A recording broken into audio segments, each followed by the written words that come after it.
The wind off the Atlantic was sharp that morning, biting through the heavy jackets of the search team.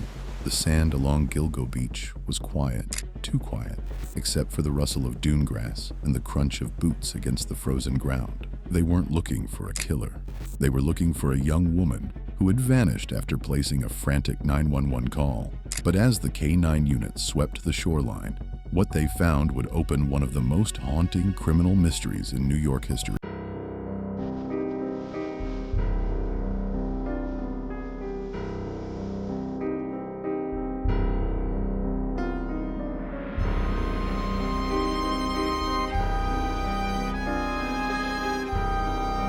Partially buried in the sand was a body wrapped in burlap, then another and another. Within days, 4 victims, young women, were discovered in the same stretch of isolated coastline. Over time, more remains would surface, and the words Gilgo Beach would become synonymous with fear, unanswered questions, and a suspected serial killer still at large. Now, more than a decade later, science may have cracked the silence.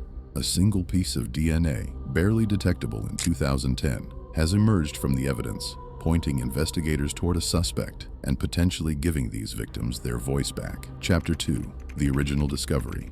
December 2010 began with a missing persons search, not a homicide investigation. Shannon Gilbert, a 24-year-old escort, had called 911 in a panic from a gated community near Oak Beach, just east of Gilgo.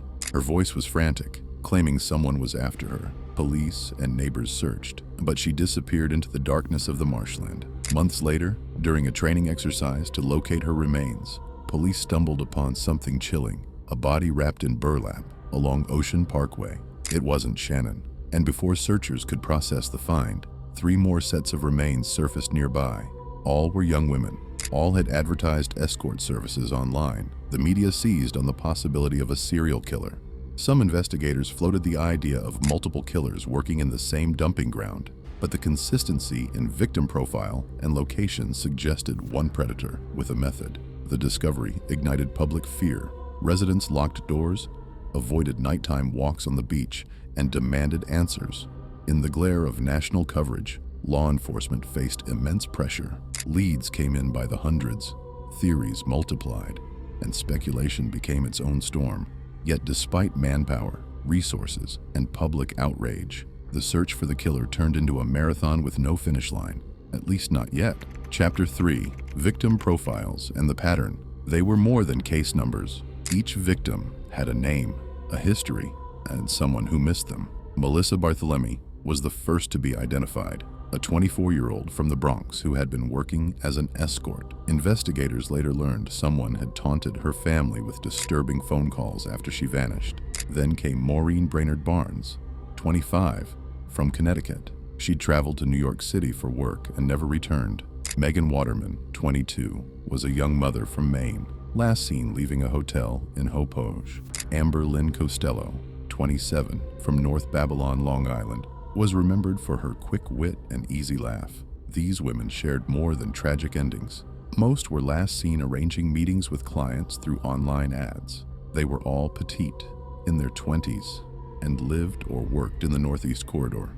Their bodies were found within a quarter-mile stretch, wrapped in burlap, an unusual and deliberate choice. This pattern told investigators they were dealing with someone organized, careful, and familiar with the area. The use of burlap hinted at someone with access to materials not commonly used in everyday life, perhaps a hunter, landscaper, or someone in agriculture. Yet the similarities also brought challenges.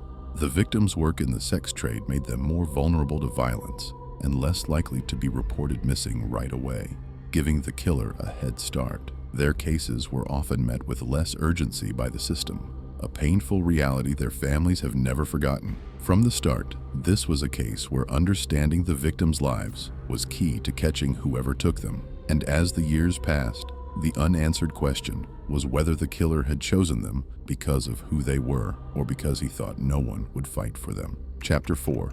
The Long Investigation and Dead Ends. In the years that followed the initial discovery, the investigation became a slow grind. Detectives chased hundreds of tips, each promising a breakthrough, but often ending in disappointment. Composite sketches were released, and persons of interest were named, but no arrests followed.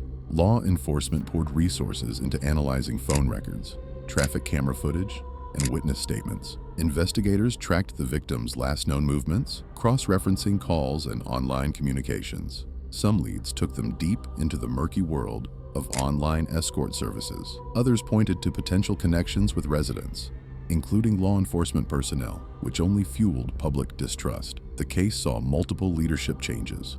Each new police commissioner or district attorney brought fresh eyes, but also shifts in strategy. Some criticized earlier investigators for tunnel vision, focusing too narrowly on certain suspects while overlooking others. Meanwhile, other bodies were discovered in the general area, some with no clear connection to the original four. Theories multiplied. Was this the work of a single serial killer? Or was Gilgo Beach a dumping ground for multiple predators? The lack of physical evidence, combined with the coastal environment's ability to quickly degrade remains, left forensic teams frustrated. By the late 2000s and 10s, the Gilgo Beach murders had taken on an almost mythic quality, unsolved, unsolvable, and haunting the public imagination. But technology was evolving, and in dusty evidence lockers sat tiny fragments, microscopic traces that the killer could never have imagined would one day speak louder than his attempts to hide. Chapter 5. Breakthrough: The DNA Evidence. The turning point came quietly, without the media fanfare that had accompanied earlier developments. In 2022, a cold case unit, working with a forensics lab, revisited evidence collected from the burlap wrappings and items found near the victims. The goal was simple: apply technology that didn't exist in 2010. Back then, investigators had been limited to traditional STR DNA profiling, which requires larger and cleaner samples. The fragments they had were too degraded for a match. But now, advanced techniques like next-generation sequencing and forensic genetic genealogy could extract usable data from minute, damaged samples. One item, a stray hair trapped in the burlap fibers, proved decisive. Under new testing, the hair yielded a partial DNA profile. That profile was run through public genealogy databases, where investigators built a family tree backward from distant relatives. Piece by piece, the branches narrowed toward a living suspect, whose background and location fit the profile of the Gilgo Beach killer. To confirm, detectives conducted covert surveillance. They collected discarded items, coffee cups, a pizza crust, from the suspect's trash. The DNA from those items matched the hair from the burlap. With near certainty, it was a breakthrough that had taken more than a decade to achieve. The same ocean winds that had carried away so many clues couldn't erase this one. The science had finally caught up to the crime, and the case that had stalled for years suddenly moved with speed. For the families who had waited so long, it was proof that time hadn't erased the possibility of justice, only delayed it until technology could tip the scales. Chapter 6. The Suspect and Arrest. When the name Rex Heuermann first surfaced in law enforcement briefings, it wasn't accompanied by flashing lights or breaking news banners. On paper, he was an architect from Massapequa Park, a married man, father, and longtime resident with no serious criminal record. But behind the scenes, investigators had quietly built a mountain of evidence linking him to the Gilgo murders. Surveillance teams shadowed Heuermann for months, documenting his movements and habits. They noted his commutes into Manhattan, his late-night errands, and his use of burner phones, devices traced back to communications with at least some of the victims. Digital forensics uncovered disturbing online searches and behavior patterns consistent with a predator who had stalked vulnerable women. The final push came when DNA from discarded items in his trash matched the genetic profile recovered from the burlap wrapping one of the victims, coupled with cell phone data placing him near key crime scenes, and eyewitness accounts tying his vehicle to the victim's last known locations. The case became airtight. In July 2023, police moved in. The arrest unfolded outside his home, in full view of stunned neighbors. Images of the once anonymous man being led away in handcuffs spread across national headlines. Inside his property, investigators reportedly found additional evidence, items that may link him to more victims than the original four.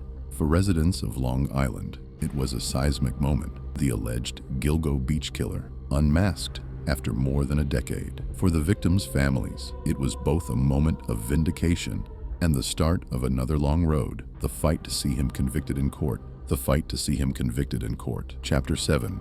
Legal challenges ahead. The arrest was only the first battle. In the months since, Rex Heuermann's defense team has signaled a strategy aimed squarely at the DNA evidence, the very cornerstone of the prosecution's case. They've questioned the chain of custody for the burlap hair sample, suggesting contamination could have occurred over the years it sat in storage. Expect motions to suppress that evidence entirely. Another looming fight is over the use of genetic genealogy. Defense attorneys may argue that the search through public DNA databases violated privacy rights, pushing for a precedent that could reshape how cold cases are solved nationwide.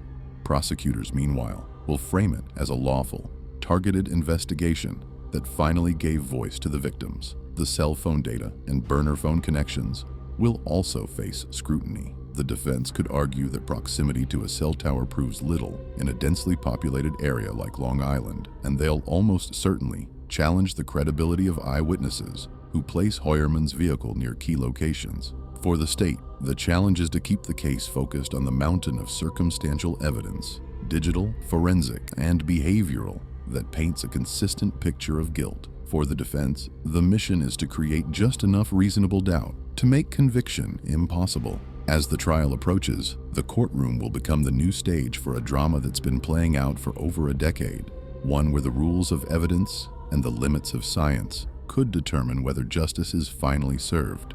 Chapter 8. Broader Impact and Unanswered Questions. The Gilgo Beach case is more than a local tragedy.